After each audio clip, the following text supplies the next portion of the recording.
स्वराज सिर्फ चुनाव लड़ने का जरिया नहीं है। मैं अक्सर कहता हूं कि चुनाव लड़ना सिर्फ राजनीति नहीं है। राजनीति का डेफिनेशन चुनाव लड़ना नहीं है। राजनीति का एक महत्वपूर्ण अंग है चुनाव लड़ना, वो भी जरूरी है। बहुत ताकत से लड़ा भी जाएगा, जीतने का प्रयास भी होगा, लेकिन राजनीति सिर्फ चुनाव नहीं है। आजादी से पहले हम लोग देश में जितने भी बड़े लीडर्स की बात करते हैं, ज्यादातर लीडर ऐसे हैं जो न कभी एमपी बने ना एमएलए बने। इसका मतलब ये नहीं है कि उन्होंने समाज को दिशा नहीं दी। इसका मतलब ये नहीं है कि उन्होंने लोगों की आवाज नहीं उठाई। इसका मतलब ये नहीं कि उन्होंने लड़ाई नहीं लड़ी। तो राजनीति सिर्फ एमएलए एमपी बनना नहीं है, राजनीति लोगों की आवाज बनना भी है। राजनीति जो दबा कुचला है उसके साथ खड़ा होना भी है।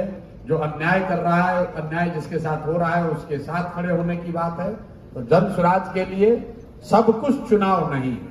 मैं आपको अपने अनुभव से कह रहा हूं। ज्यादातर आदमी यहाँ बैठा हुआ यही कह रहा होगा, तो कह न रहे हैं, देखिएगा ना, सब तो चुनावे पर खेल है, इनको क्या है, तो बढ़िया बढ़िया बोल रहे हैं। लेकिन मैं आपको अपने अनुभव से बोल रहा हूं, आप में से ज्यादातर लोग चुनाव लड़े जीते हारे नहीं होंगे। हम लोगों ने 10 जगह चुनाव लड़के जीतकर देखा है और ये अनुभव हुआ कि नहीं, इससे समाज का बहुत व्यापक सुधार नहीं हो सकता है। आप चुनाव जीत सकते हैं, सरकार बना सकते हैं, कुछ स्तर पर अगर लोग आपकी बात माने तो पॉलिसी में सुधार भी कर सकते हैं, लेकिन समाज में उससे व्यापक आमूलचूल परिवर्तन नहीं ला सकते हैं। अगर आमूलचूल परिवर्तन लाना है तो राजनीति को समाज से जोड़ना ही होगा, समाज में उतर के काम करना होगा। अगर समाज में सुधार होगा तो राजनीति में सुधार अपने आप हो जाएगा। अदर वे राउंड की गारंटी नहीं है। राजनीति सुधर जाए तो समाज सुधरेगा, इसकी गारंटी नहीं है।